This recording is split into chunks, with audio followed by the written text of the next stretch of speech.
You're about to listen to the Timey-Wimey Tea Time Podcast, a geekyantics.net and allgames.com production.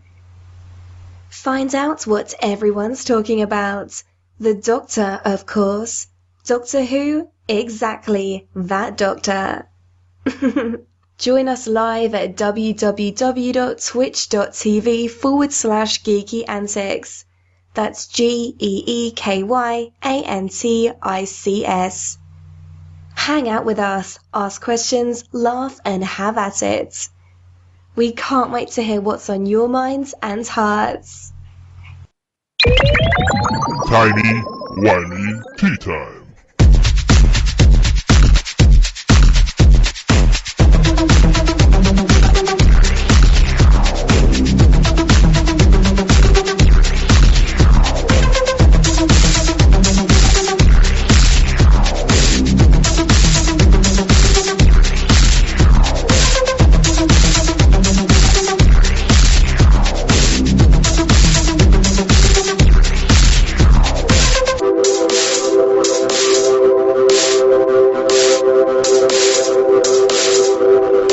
Gusta.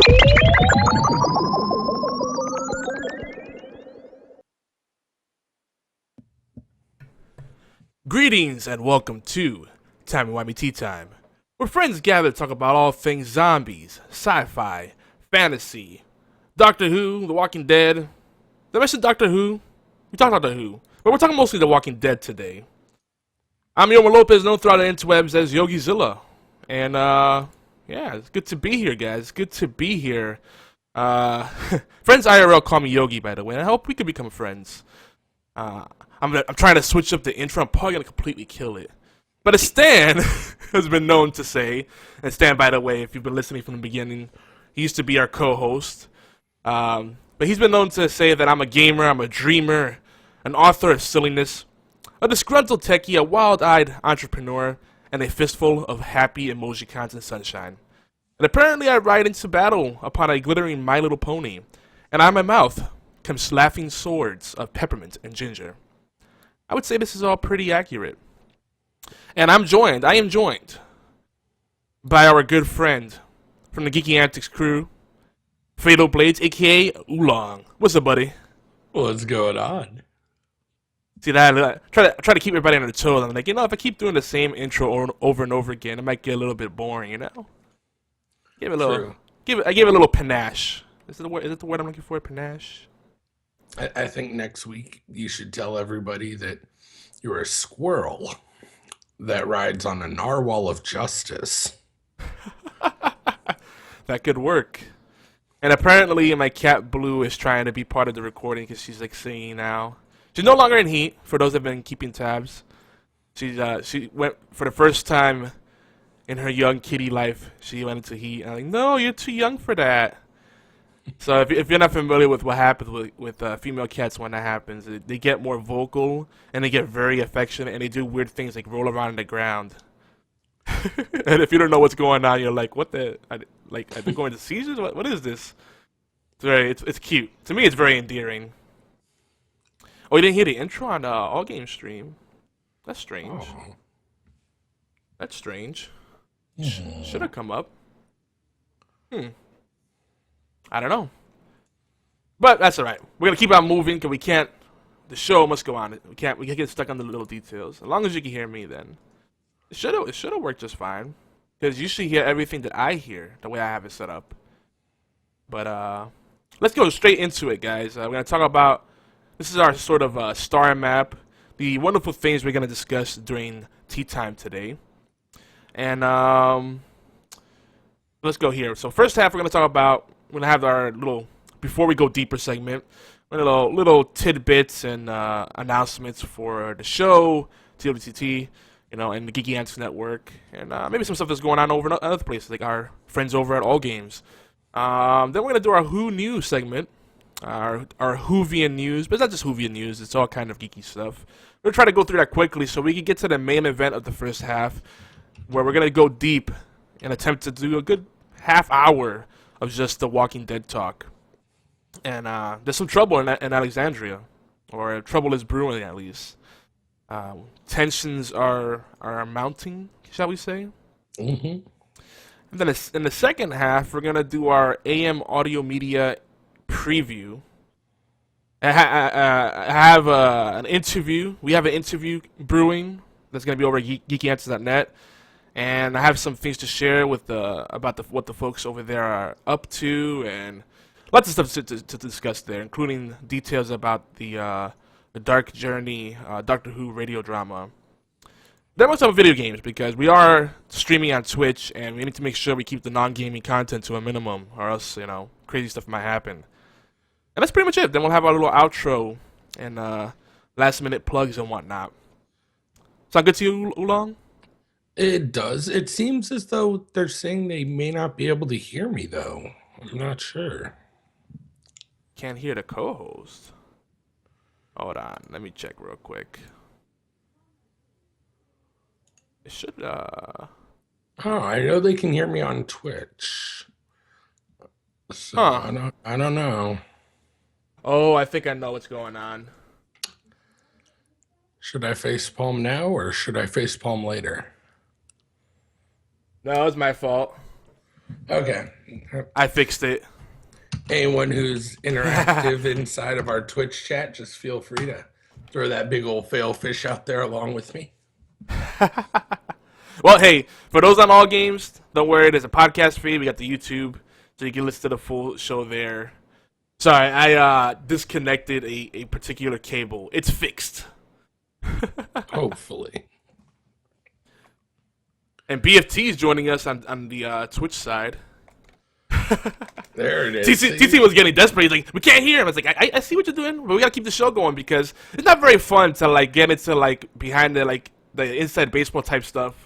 And, and then have that on the actual podcast feed, for people listening after the fact, I don't want to hear about your troubleshooting process. So, I'm trying. Is that I trust me, I'm paying attention to the chat, guys. If I don't acknowledge it right away, I'm multitasking. Trust me, I'm good at that. He's like, we can't hear him. We can't hear him. We can't hear him. Thanks, TC. I'm giving you a hard time, bro. Love you. But moving on. Now that that's fixed.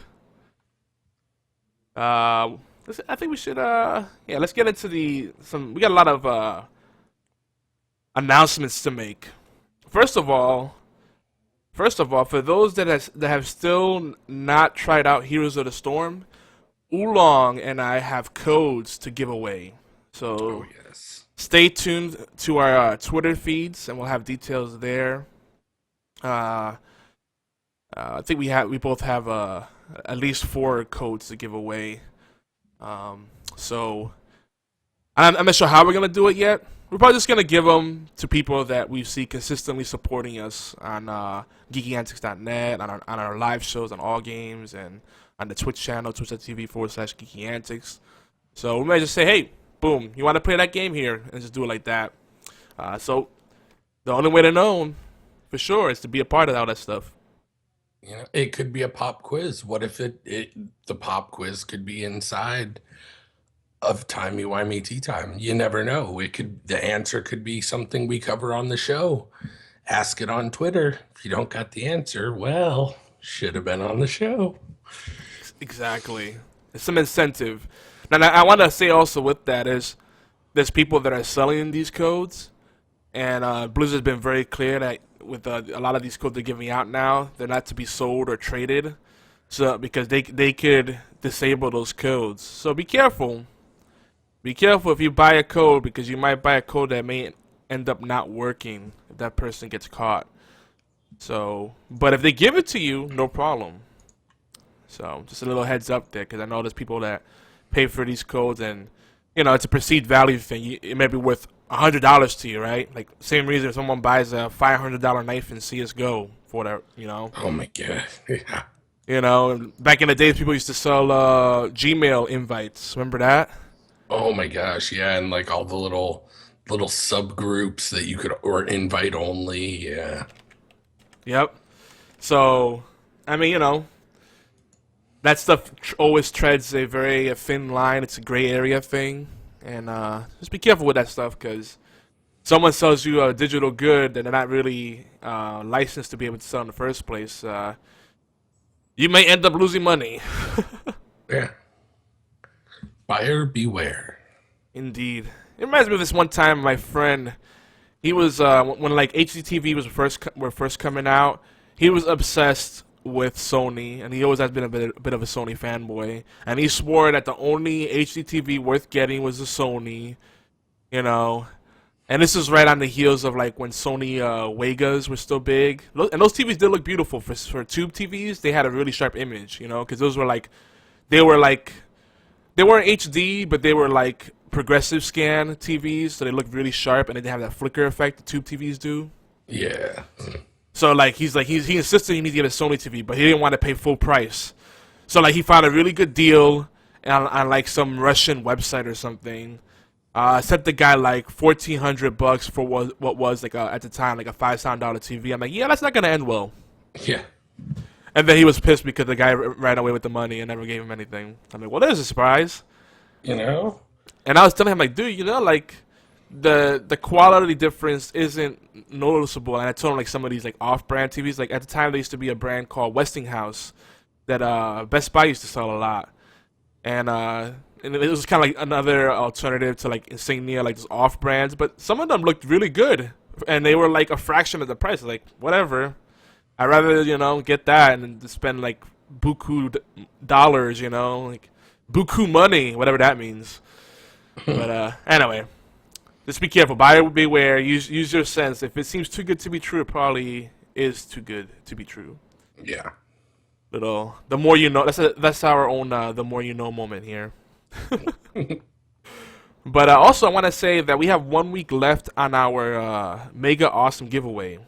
You might have noticed that there was a hashtag mega awesome trending. Well, not really, but it's been popping up here and there. And that's what it is. Is just a bunch of great prizes, mainly video game related.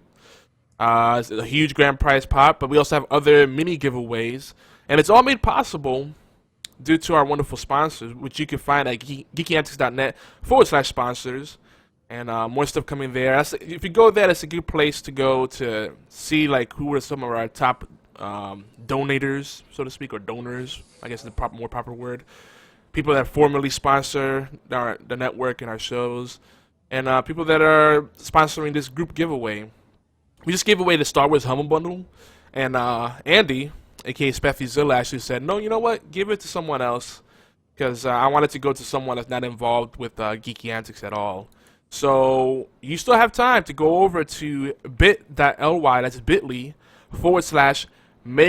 awesome giveaway. Leave a comment. So leave a comment. It's really easy. And I put it in the All Games chat and in the Twitch chat. It's surprising how hard it's been to get people to leave a comment. It's like people don't know what to do. Like, I don't know what I have to do. It's like, well, usually the comment section is at the bottom of the page, and we follow that convention. You know what I mean? It's not like the comment section is hidden, but people really were clueless on what to do. Like, what do I do? Leave a comment. It's like, okay, how to internet 101. Yeah. Look for the thing that says add a comment, then do so. Yeah. The end.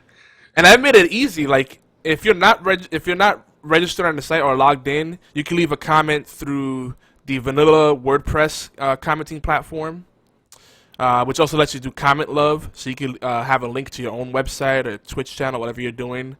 You can leave a comment through Discuss.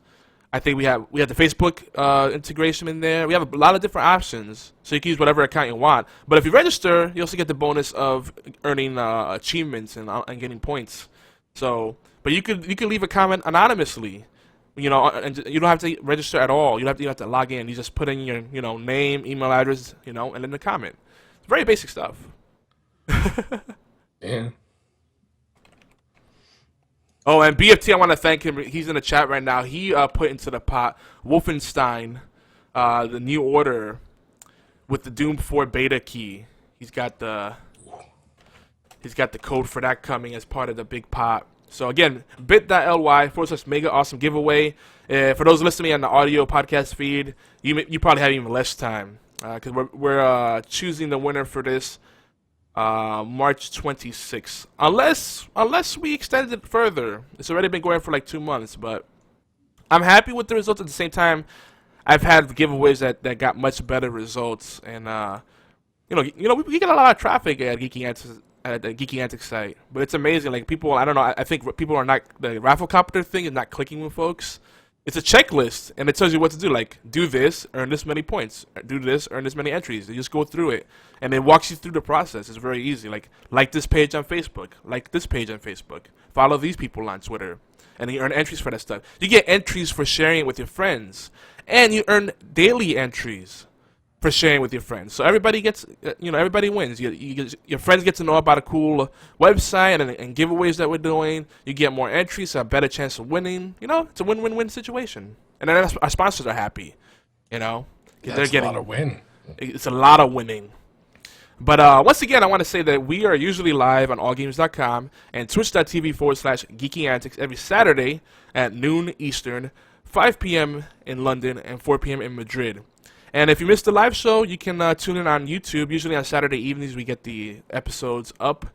And to check those out, you go to youtube.com/Geeky Antics. And we usually cut those up into 2 to 4 parts, so it's a little more digestible, so to speak. You can also search Twitter for #TWTT. And we have links to our latest YouTube uploads and different related stuff like The Walking Dead and Doctor Who, video game stuff. Anything that might be interesting to our listeners in the TWTT community. Ooh, I'm a little too hyper right now. I think I had too much caffeine. 2 cups of coffee, huh? Yeah. Too much tea. Too much. No tea this morning. This is strictly coffee. I do want to warn everyone that this show, Time and Wine Tea Time, is rated G for general audiences. It's good for everyone. I'll say PG. PG. Well, we keep the innuendo to a very, very minimum and keep our language clean. But our other shows are a lot more risque, so They are not G. They are not G. So I just gotta put that out there because we have a lot of folks, and we're not knocking anyone, that are a lot more on the sensitive side. We have some holy rollers, and they ventured off to watch something like Horseplay Live, where we definitely don't pull any punches. We talk a lot of video games there, but primarily these days a comedy kind of show, and we just say off the wall stuff. It's a late night show, so our inhibitions are even further gone, and then we get a really interesting crowd on top of that. And just skip that. Yeah. But if you're listening, keep an open mind. That's have fun with it. And thank you, TC, for tweeting out the show. Appreciate that. Way to be awesome. Oolong, can you retweet that? I'm not disposed right now. I can. I'm pretty snazzy like that. Actually, this next bit, you have a couple of calls to action before you tweet that out to share with folks. All right. Before I go and I hit that retweet, I do. I've been saying this for a while, and I'm hoping it's sinking in with everybody. I'm really looking forward. I want to hear you guys. I want to hear your voice. I want to hear your opinions. I want to hear what you love, what you hate, your favorite color, pretty much anything.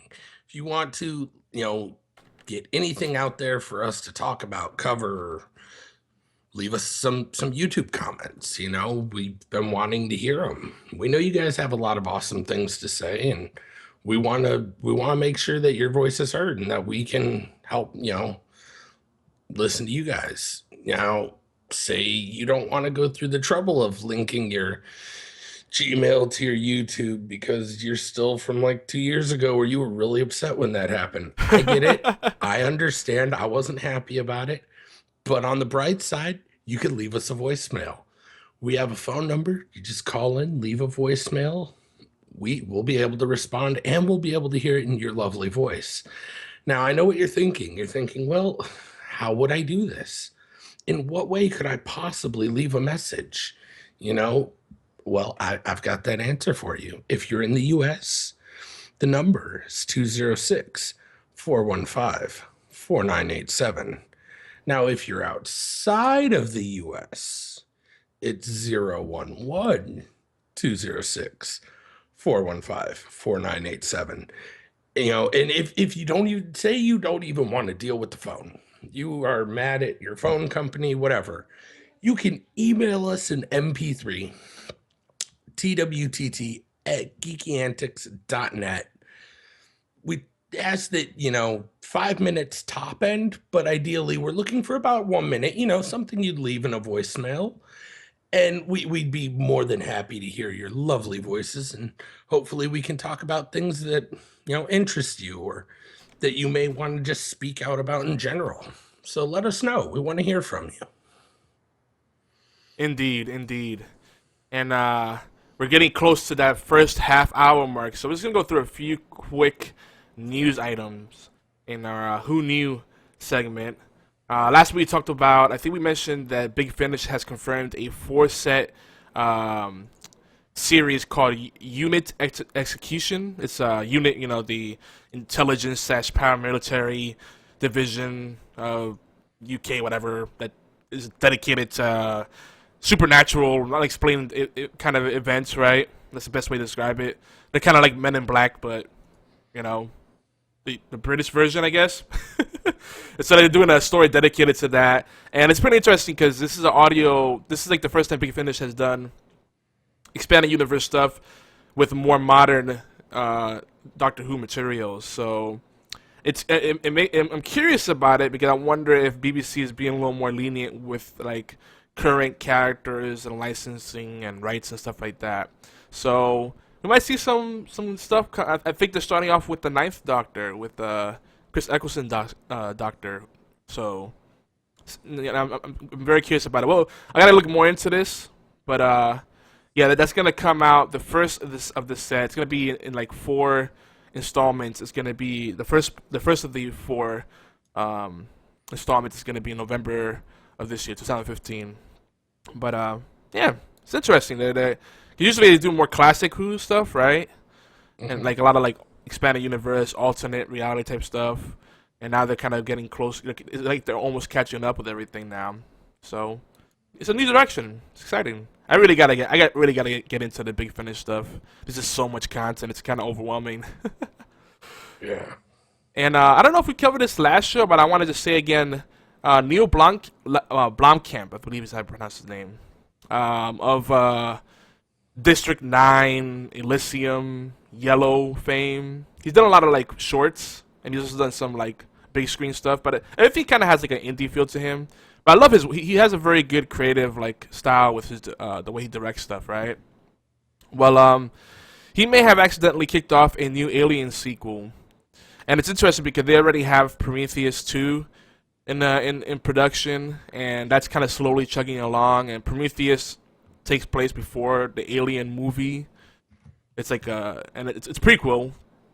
So there's a prequel in the work, and then there's an actual sequel coming in, and supposedly Hicks and Ripley have been resurrected.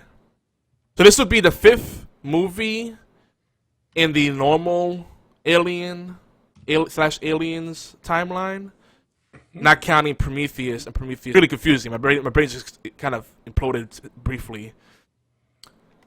I'm like, how are they gonna do that? Because supposedly he did like some concept art, and Ripley was there, and Hicks, and then they're like, oh, let's make that happen, and it might be an alternate reality type thing, or I don't know, they're gonna find some way to resurrect these characters. Because Ripley definitely died. I remember her diving into like a vat of fire or something, if I recall.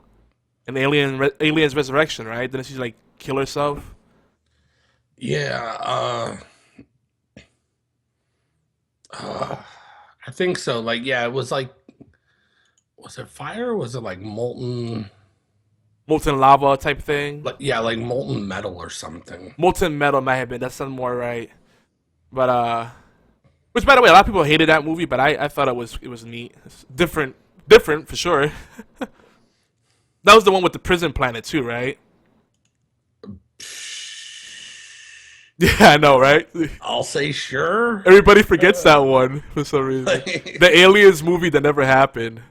So maybe that might be it. They might just completely ignore that one ever happened, like a lot of fans, like a lot of the hardcore fans do, right? Right. Yeah. But it's just funny because he was just doing doodles because he's a fan. He's a creative director that also happens to be a fan of all this kind of stuff. He loves science fiction and fantasy type stuff, but he tends to lean a lot towards science fiction from what I've seen.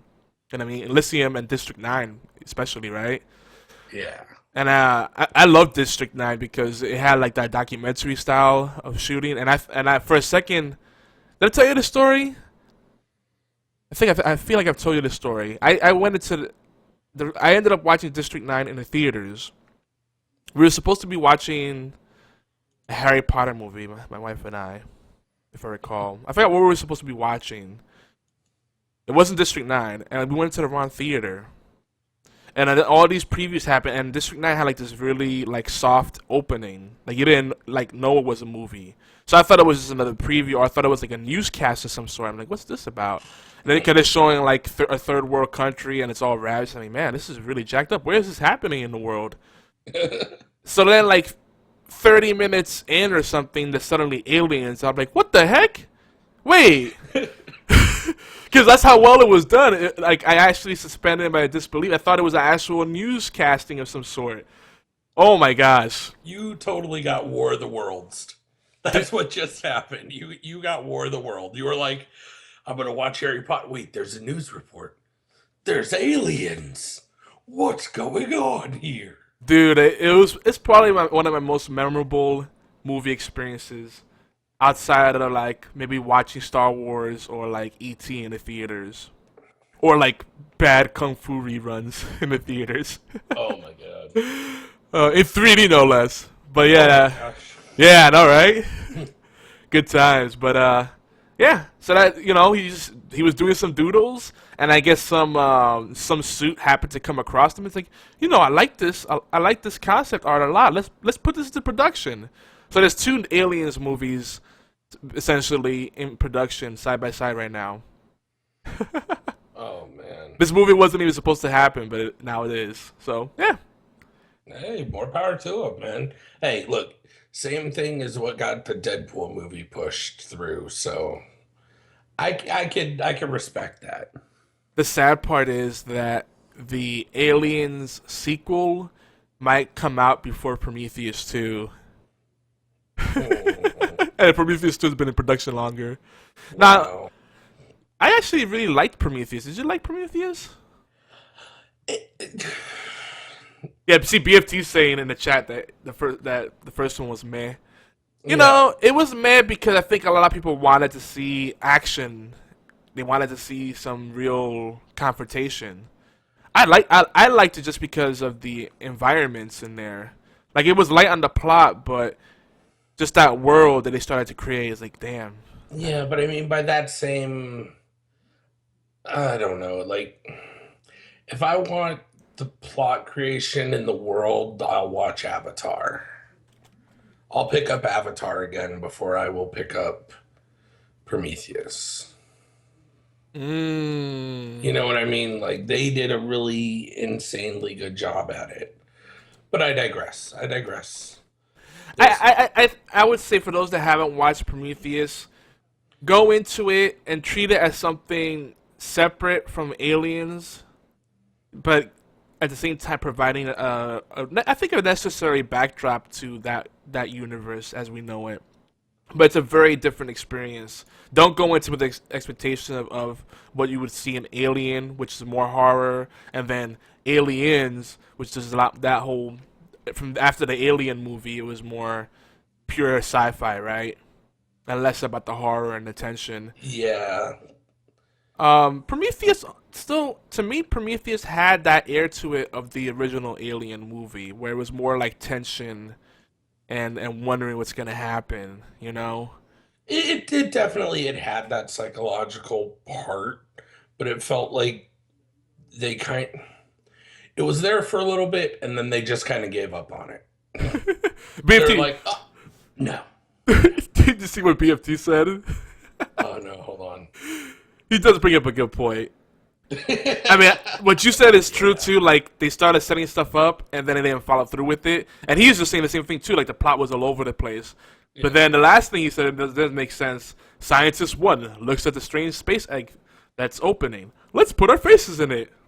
But like everything, like horror, science fiction, and fantasy, like all these fictional works as a whole tend to develop the plot with people doing stupid things. and we just kind of have to let it just go because The Walking Dead is notorious. You can say that, but I'm going to defend it right now by saying if that was the Doctor, he wouldn't have shoved his face into an egg.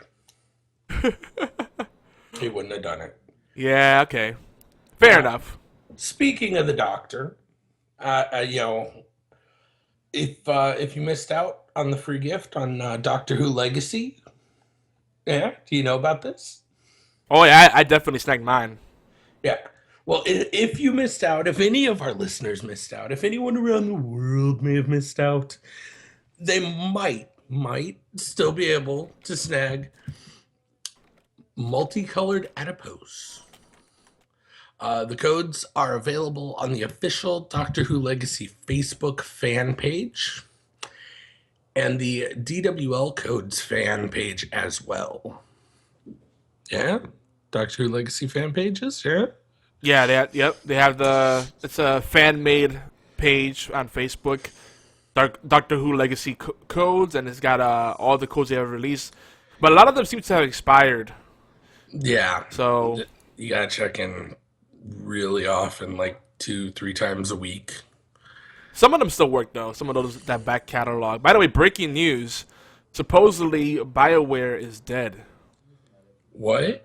I haven't looked into this yet, but this just came into us on the All Games chat.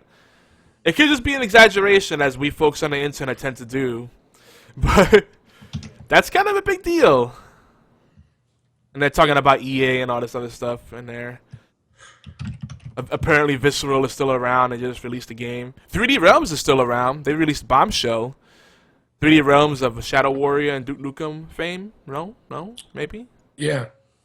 So it's amazing which studios stick around and which ones like implode out of nowhere. Some grow too fast for their own good. Yeah. Like Zynga. Where are they at now? Okay, I think they're talking about the BioWare San Francisco closing. Okay. That's not near as terrifying. Yeah, and that's kind of due course. That's exactly what I'm talking about. Like a lot of companies in general, they experience massive growth because they all of a sudden get like an infusion of investment, or they like get a one-off huge sale, huge hit, and then they like rapidly, invest that money into the business, but they don't invest it into things that could grow them organically, right? So because they haven't learned how to grow organically or slowly, when they go through this surge, and then that momentum doesn't continue, now they have to like backpedal. You know what I mean? Because Zynga like opened up tons of offices worldwide. Because the mobile gaming space was huge.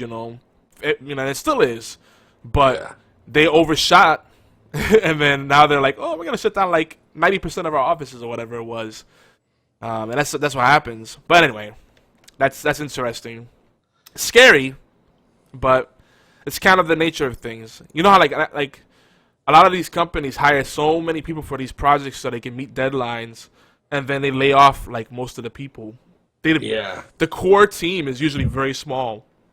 The people that actually keep on board. The rest are just kind of fill in the man years, as they call them, which is how many people by years. It's a whole formula to kick out a game within a set time limit. Mm-hmm. There's actually a big thing, another news item about I forget what the guy's name is. It was one of the big dudes from Infinity Wards that had left when that whole blowout happened. Oh my gosh! Yeah, you heard about this? You know how Activision, the whole thing started because Activision wasn't paying royalties properly, so people just left. Dude, I could talk about this for days. Like, you don't want to get me started on this because I know, like, with the two guys who left and they made Titanfall, I could go into it. Yeah, so this one particular guy went to Respawn.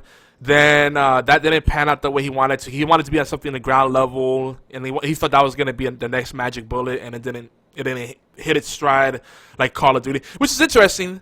This is the theory of the Call of Duty effect. You could just make a game that's almost 100% multiplayer and it'll be successful. Apparently not, because since Titanfall didn't have a campaign, You know, it didn't do as well because there's still people out there that only play the campaign, or they use the campaign to ease them into the game and decide if they even want to keep playing the game and do the multiplayer. That's a whole other discussion, right? But they're working. Yeah. They're working on Titanfall 2. But what's interesting about this guy, and Titanfall actually wasn't as bad as a commercial release as people think.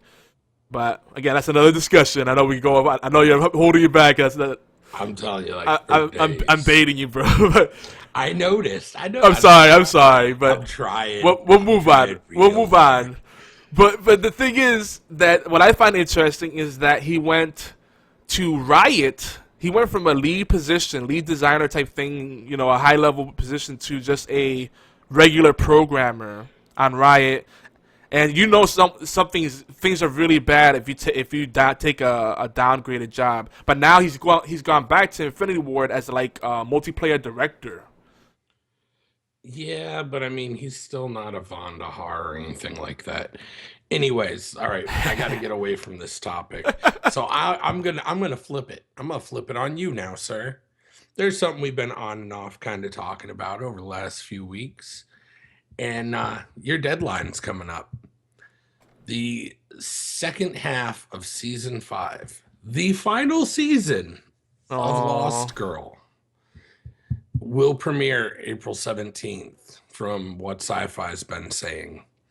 So, Yogi. Yes. Are you caught up? I am almost there. I just dipped into the first half of season 5. Yeah.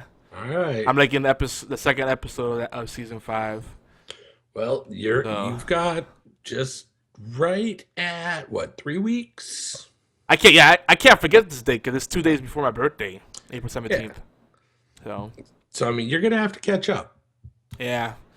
It's a good show. I'm actually kind of sad to see the show go, but I can see, because this is a trend with sci-fi. A lot of their shows end prematurely. Stargate is like the anomaly, you know, the SG-1. Yeah. Some might argue that show overstayed its welcome. I loved every season of it, but a lot of their shows get canceled a season or two in advance, and then they have to condense the storylines. Mm-hmm. And fortunately, they gave the folks behind Lost Girl heads up. They knew that it was going to be ending soon, but it didn't expect it to be that soon. So really, what we're seeing is what should have been maybe 2 seasons worth of content condensed into 1 season, and they put it into 2 parts to kind of spread it out further.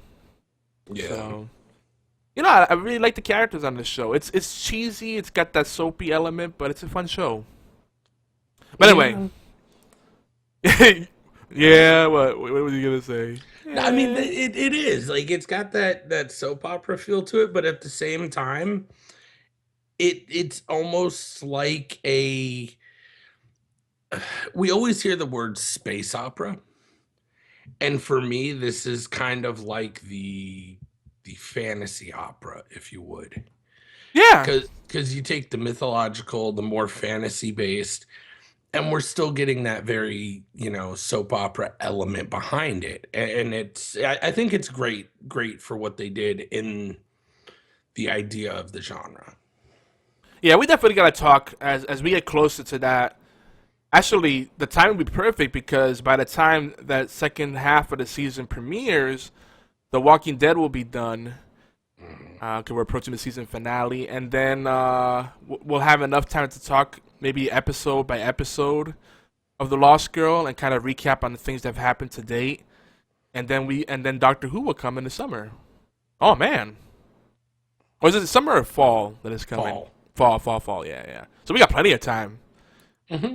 So yeah, we'll come back to that. But let's get into it. We got to talk about The Walking Dead. Okay, I know we're gonna go deep on it, and we're probably gonna go into the second half of the show talking about this because there's a lot of stuff to cover. That's why I'm kind of rushing us, and you know, again, I'm hopped up on caffeine, so I'm sorry.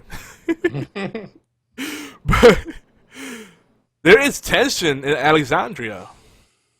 So we're talking about episode 13 and 14, season 5 of The Walking Dead. Episode 13 being Forget, and episode 14 being Spend. Now, an interesting thing I want to share, and I did not by any means discover this, but if you look at every episode name, and we've been kind of calling attention to the episode names, because I thought it was interesting. They kept doing single words to describe each episode, and we keep talking about what those words can mean.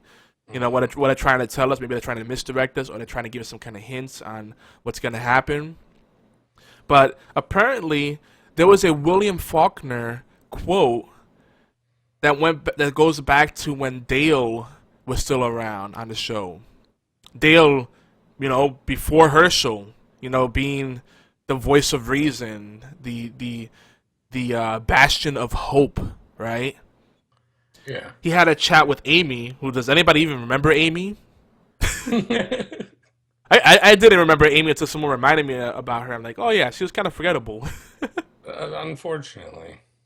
But he had a chat with her, and I forget exactly how the quote goes, but I'm sure if you like Google it, there's something about sometimes we have to remember the. Oh, you're looking it up right now? Hell yeah. All right. So you look it up, but it's something about remembering so that you could forget and then spend time in the present or something like that. And right now on episode 13, forget, and 14 spend. Oh, then you have to, and then the next two episodes are try and conquer, and that's part of the quote too. So from remember onward, it's all those keywords are part of that quote. All right, so Oolong's gonna look that up. I'm gonna try to. Yeah, I'm sure if you look up William Faulkner Walking Dead quote with Dale, it should come up.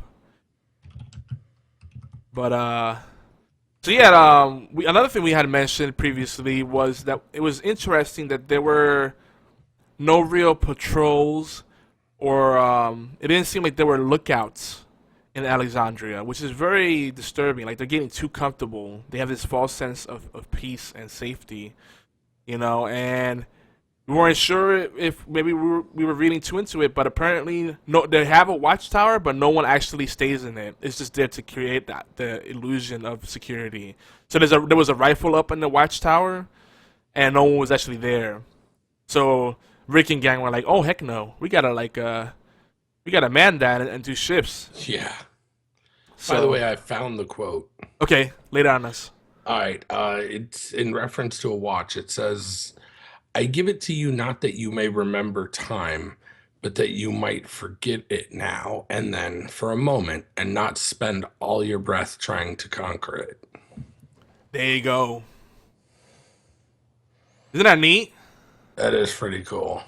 Yeah. And actually, that also plays a very relevant point. Because if you remember, one of the earliest things that Rick did, actually in the episodes we covered last week, and I didn't think about it, but now reading that quote makes it really relevant. He looks at the clock inside of the house because they hadn't lost power, and he adjusts his watch. Yeah. He fixes his watch to the proper time, as if time again matters in this new place. That is a very important thing, and they've been consistent with that. You know how many times they've like panned out and showed a clock in a scene or a watch laying down somewhere? They've always had this theme about time and how, like, when you're in purely survival mode, time has a different meaning. Time progresses differently. But now that they're kind of settling in, maybe settling down, perhaps they're keeping track of time. Time has value suddenly, right? Because they're making better use of that time. That's interesting. I just want to bring the chat into this real quick. I missed a few things in here. Tiger Claw had said, "What about if Neil Blomkamp directed Doctor Who?" I know we're talking about The Walking Dead, but that would probably, like, if Neil Blomkamp directed like a Doctor Who movie, that would blow my mind. But it'd have to be like an alternate reality, what if kind of thing, not part of like canon, just something fun for funsies. Yeah. Because he'd go in a whole different direction, Well, I mean, you could maybe give him like a 2 or 3 episode kind of outside the box story arc. Oh, to actually direct the show, yeah. Yeah. I mean, Neil Gaiman directed a few episodes, I think, of Doctor Who. And they came out, and I love those episodes. Yeah. So yeah, I think one of them was Nightmares. What was it called? Nightmares. Not Nightmares on Wax. That's a song. But I forgot what it's called. Damn it. It'll come to me later. But anyway, back to The Walking Dead. So yeah, that's very powerful right there. That they're working that quote into this, and and Dale's getting a little bit of a shout out in a way. There's actually a lot of callbacks going on because Rick. I hate to say it, I love Rick, and every time there was like this whole Rick versus Shane thing, I was always in Rick's camp, and now Rick's kind of becoming Shane-like. A little bit. I mean, he's cocky as heck. Like he mentioned how the people in Alexandria have been very lucky. He doesn't know pretty much. He pretty much doesn't know how they survived so long, being so kind of lax, right? Yeah. And they said, and their luck continues because now they have us. Right. They are really lucky. Why is that? Because now they have us. That's cocky as heck. I mean, it is, but it's also really valid when you look at how they've been surviving and all these things that really, from the survivor standpoint, they walk in and they're just like, oh yeah, take a look at this. Like, you don't have anyone in the watchtower, what about all these outside? Like, what if they'd have had someone storm the gates who wasn't a walker? What if it was just random people? Yep. They weren't necessarily built to be able to handle that. Oh no, you have to account for the human threat. The human threat is the bigger threat. It is. Like, walkers, they walk. Humans, they climb, jump, think, and shoot. Yep. And they could use social engineering to infiltrate your ranks. Now, another way that Rick's kind of becoming more like Shane is, what about this little developing kind of thing between him and old girl? Yes. That's a huge thing because we, from the beginning we were talking about how they really hit it off, and you could tell that she has a yearning that's not being met with her husband. That's always a dangerous situation, right? Because, she's getting friendly with him, and then the husband was kind of like, hey, so my wife did your hair, right? Yeah, very possessively grumpy. Yeah. Is the best way I could think to put it. The welcome was even awkward. Welcome to Alexandria. Yeah. Welcome to your doom. And Carol isn't helping the situation because she's playing the role of soccer mom very well, but she's really showing her darkness like hardcore. And well, let's put that in our back pocket. There's a lot to discuss there. But back to the callbacks. Another callback that they did. The A stamp. Yes. Right? Did you catch that? Yes. So tell us about the A stamp. That it was even creepy that the kid, Jesse's son, Sam, noticed that Rick didn't have the stamp, and the way he brought attention to it was creepy to me in itself. But why is the A stamp so important? Where did we see that before? The A stamp before this was hold on, my brain shut off. I was there, and then you said it. And then my brain shut off. It was the train car in Terminus. That's where we see it. And at least, yeah, no, we definitely see it there. Which would then tell us that somebody pre-existent to Alexandria wound up in Terminus. Perhaps one of the exiled? Yeah. There's that talk about, we've exiled 3 people. Well, there's one. And that train car that was in Terminus was like the trap that they had set up, right? Yeah, it's where they got placed to pretty much after the whole lockdown and the rundown. And it's kind of ominous because we talked about how the walls are kind of the way the walls in Alexandria set up is almost like a cage, keeping people in, but not so much keeping people out. And when you brand something, you're branding human beings. It's kind of ominous. It's like, are they cattle? Cattle for the slaughter. It's like, ooh. But see, I don't necessarily think that. See, I have a different take on it. You see it as kind of like a branding darker moment. When I think about it, I think of it kind of in a lighter side. Like maybe that was a serious foreshadowing. Because think about it. When they got to the train car in Alexandria, right? That's where they got reunited. That's true. That's where the group reunited. So it's as if foreshadowing your group will reunite under Alexandria.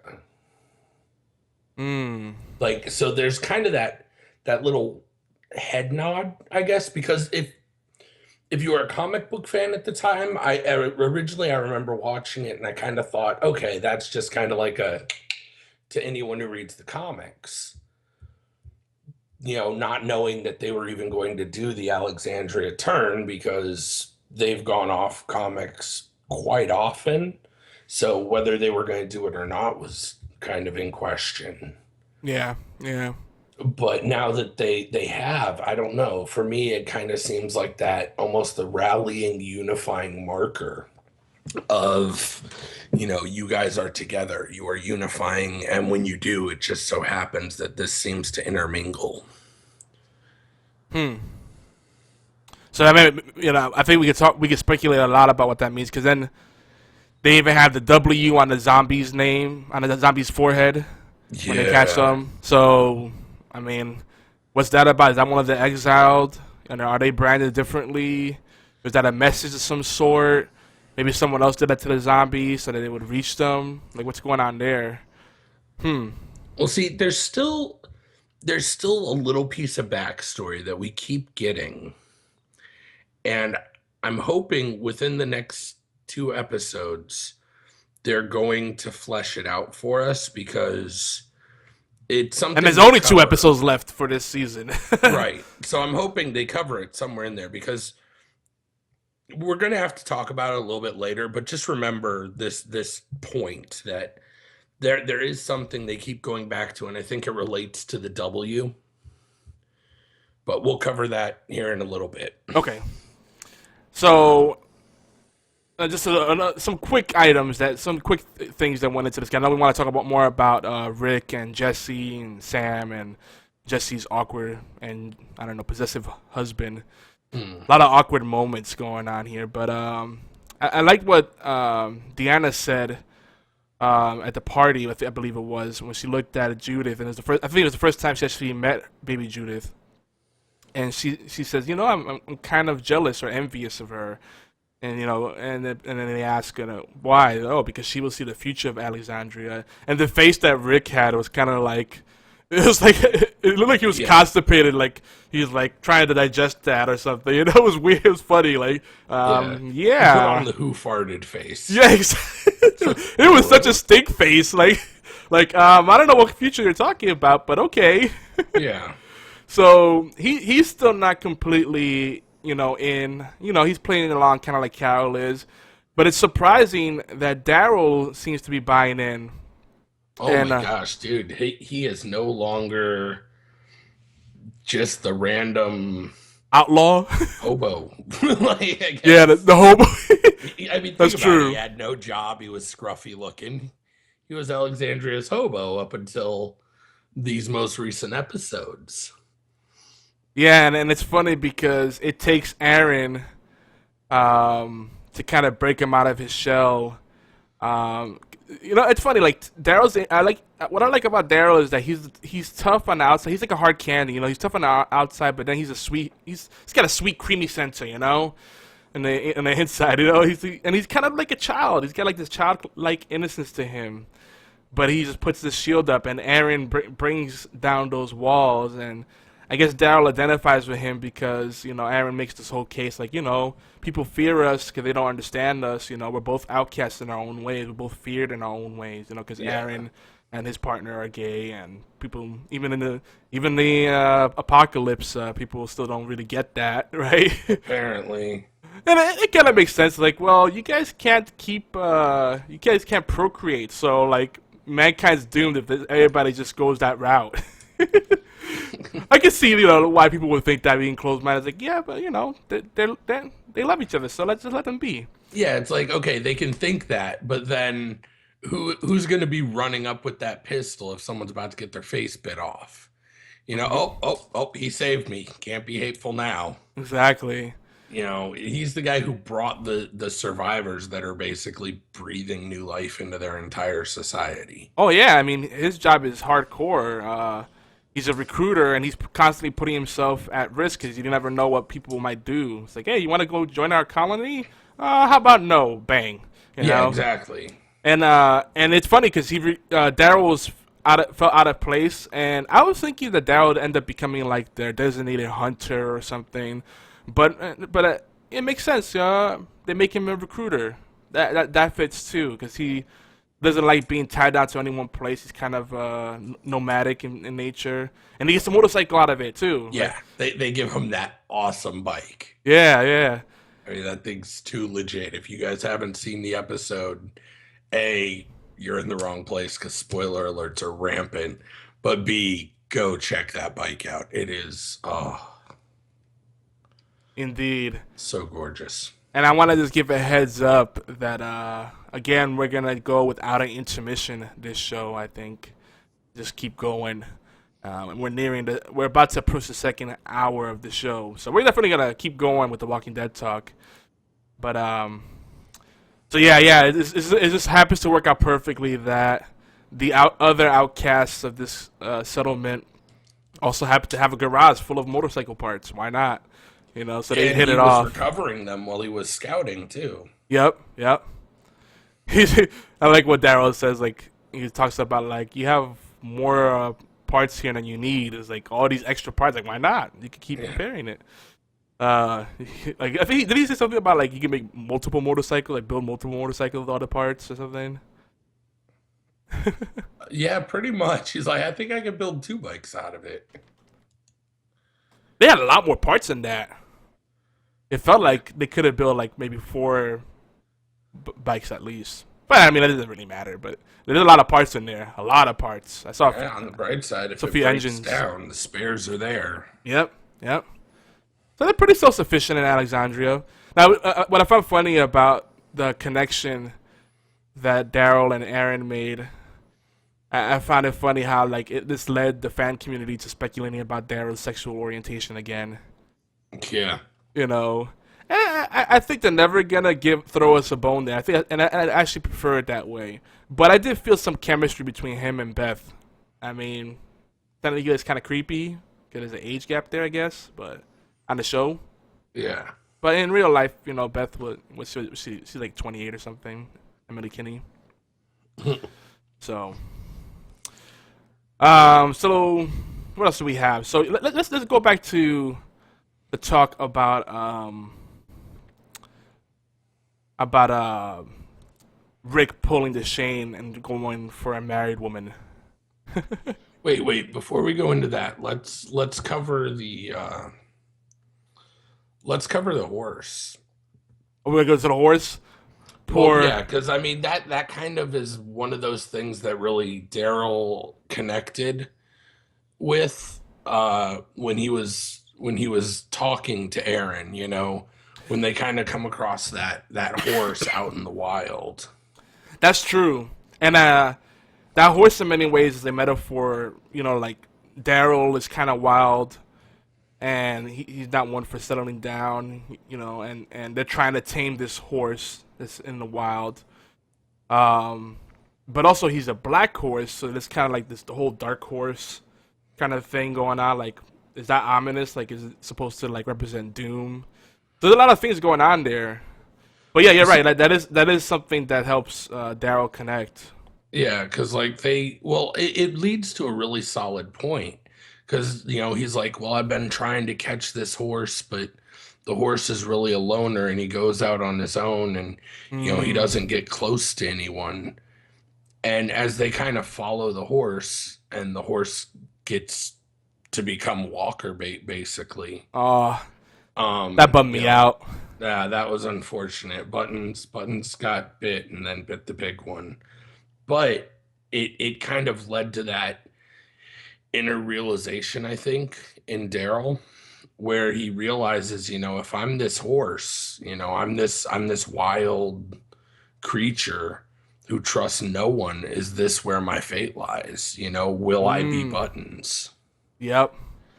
And it's kind of funny that he gets the motorcycle, because as we know, that's the steel horse.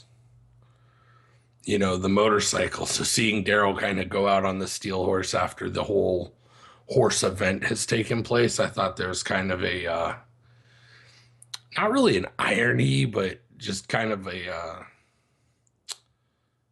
I guess a metaphor in it. No, I could totally buy that, because the horse was enjoying freedom, but what kind of freedom is that really when you're not safe? So in seeing that horse dying, maybe that finally made it click with Daryl, like, man, like, I need to, like, have a place to call home, because this, or if not, this is gonna be my fate if I just keep on drifting, right? So that makes sense. Then and they were trying to give that horse a home, and it was funny that what broke my heart was that they said the horse always ran away. Why didn't it run away this time? Yeah. Because the horse just kind of stood there and just took it. Like, it's sad, because it's like it felt like, I think it was trying to say, hey, take me home with you, and then the zombies came out, the walkers came out, sorry, and like it let its guard down, right? Yeah. I don't know. That tugged at my heart. Yeah, it was a big turning point. All right, back to what you were saying, though. We can. Well, I guess we might as well finish, because we're pretty much going through all of. Because was the stuff with like Jesse didn't happen till episode 14, right? Yeah, that was more towards the mid to end there. But we've got to cover at least two of the other big things. Yeah, because we're still mainly focusing on episode 13. Forget. So this is also the one where the place where Sasha is like finally showing her pain, and she finally breaks down and she shrieks in the party, "This isn't real!"